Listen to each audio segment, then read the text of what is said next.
샬롬, 오늘도 주님의 은혜로 평안하십니까? 고난주간 세 번째 날을 맞이하고 있습니다.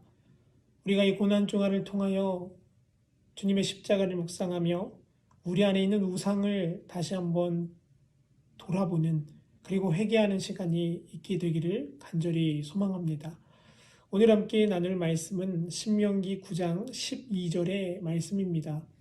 제가 먼저 봉독하도록 하겠습니다. 내게 이르시되 일어나 여기서 속히 내려가라. 내가 애굽에서 인도하여 낸 내 백성이 스스로 부패하여 내가 그들에게 명령한 돌을 속히 떠나 자기를 위하여 우상을 부어 만들었느니라. 아멘. 여러분, 하나님이 제일 싫어하는 것이 무엇인지 다들 아시죠? 바로 우상 숭배입니다. 10계명에서 제1계명부터 하나님께서 강력하고 적극적으로 우리를 향한 메시지를 날리는 것이 바로 우상 숭배를 금하는 내용이죠. 왜 그러냐면 하나님께서는 질투하시는 하나님이시기 때문에 우리가 우상 숭배하는 것을 결코 기뻐하지 않으신다라는 것입니다.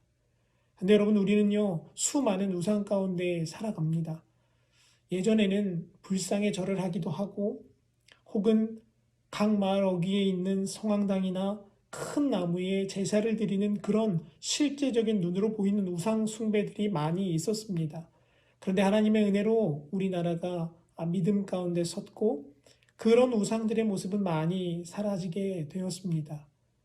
그런데 여러분, 중요한 것은요, 겉으로 보여지는 우상이 사라졌을 뿐이지 우리 안에 여전히 우상의 모습들이 남아 있다라는 것입니다. 때로는 어떤 사람들은 이 우상의 모습들이 내 안에 있는지조차 알지 못하는 경우가 많이 있다라는 거죠. 여러분, 오늘 읽은 이 말씀을 보면 우상에게는 한 가지 특징이 있습니다. 이스라엘 백성들이 출애굽기에서 모세가 시내 산으로 십계명을 받으러 올라갔을 때에 아론을 필두로 하여 우상을 만듭니다.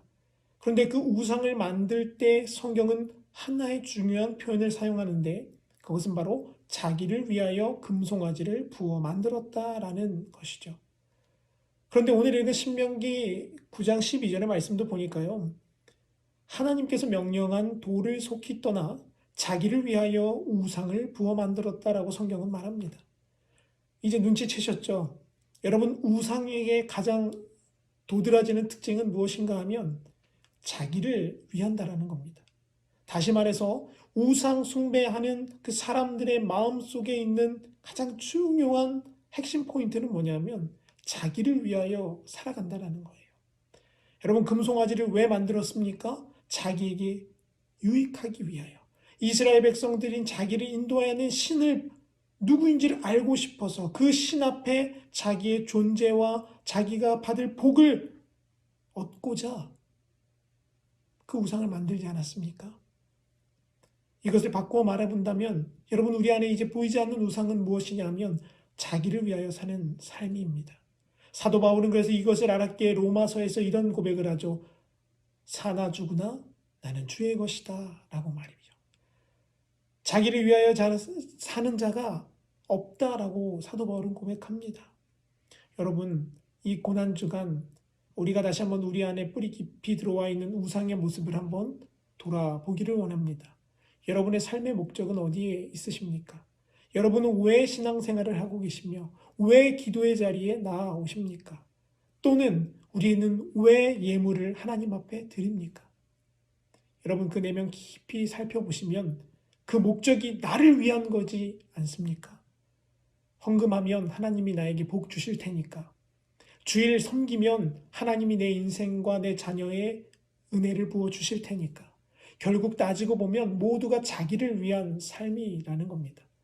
여러분, 이 고난주간 자기를 위하여 살고 자기를 위하여 만들었던 우상의 모습들이 우리 안에 있지는 않는지 돌이키는 귀하고 복된 시간이 되시기를 축복합니다.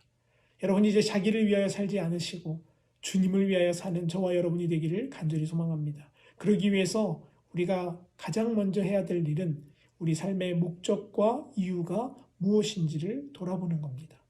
나를 위하여 살고 있는가? 아니면 주님을 위하여 살고 있는가? 이것을 돌아보는 저와 여러분이 되셔서 귀하고 복된 예수의 십자가에 참여하는 귀한 고난주간이 되시기를 소망합니다.